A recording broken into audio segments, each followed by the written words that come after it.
Thanks for watching Edupedia World Videos. Well, today's topic is communication skill. My name is S.K. Puri.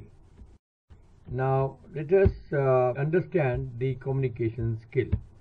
Communication skill is an essential skill for any manager to have.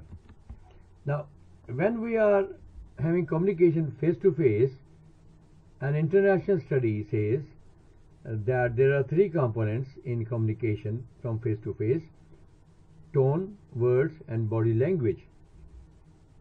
Normally we understand that words convey the meaning, but the study says that word conveys only 7%, body language 55%, and tone 38%.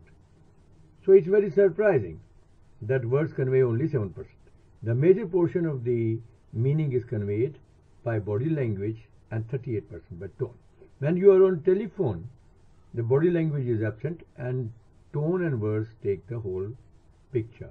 Still the words remain only 7%. Now let us understand it further.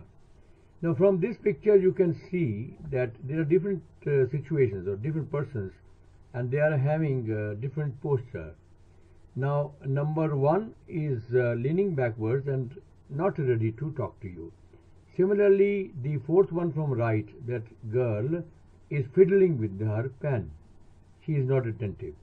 But you can see number second and number 4 are very attentive and they are easy to negotiate with.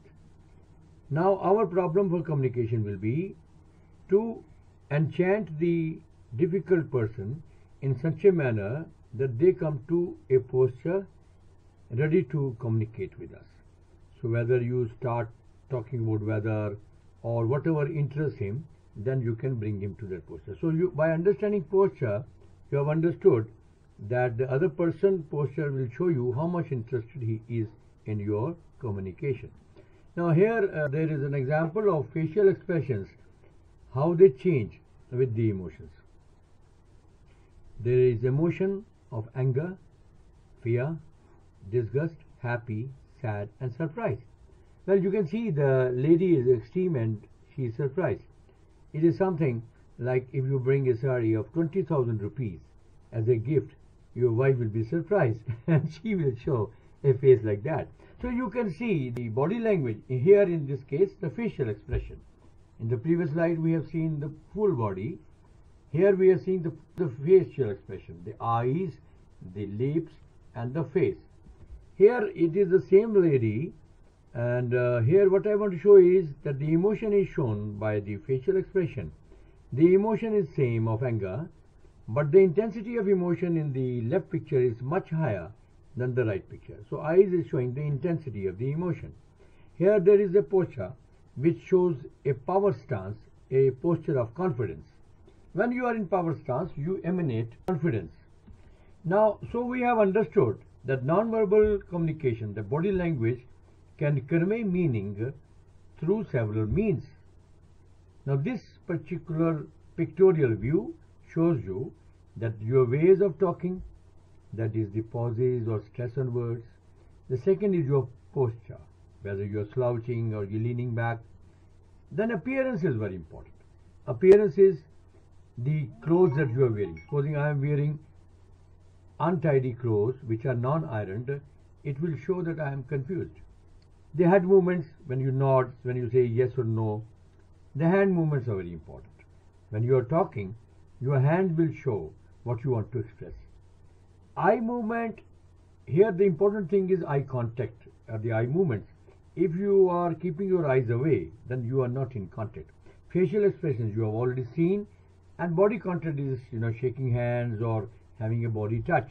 Closeness is how close you go, and sounds are like what sounds you make. So you have understood that besides words, the body language and the tone conveys a lot of meaning. Now here in this picture you are seeing that there is silence, not even words are used, but silence is conveying the comfort level they are giving to each other. So we have understood that if we are actively listening, it is not listening to the words. Active listening will be listening to the body language also of the patient or of the person who is talking to you.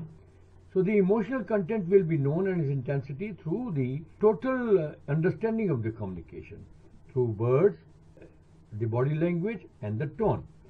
So active listening, it will require a good eye contact, postural position, verbal quality and verbal message. The great behavioral scientist Carl Rogers, who has written the book on becoming a person or personal power, a way of being, he says active listening and empathy, body language, tone and words is extremely important in communication skills. So when the breakdown occurs when you do not understand the other person, when your capacity to understand the emotional knowing of the other person. So Rogers says it is entering the private perceptual world of the other.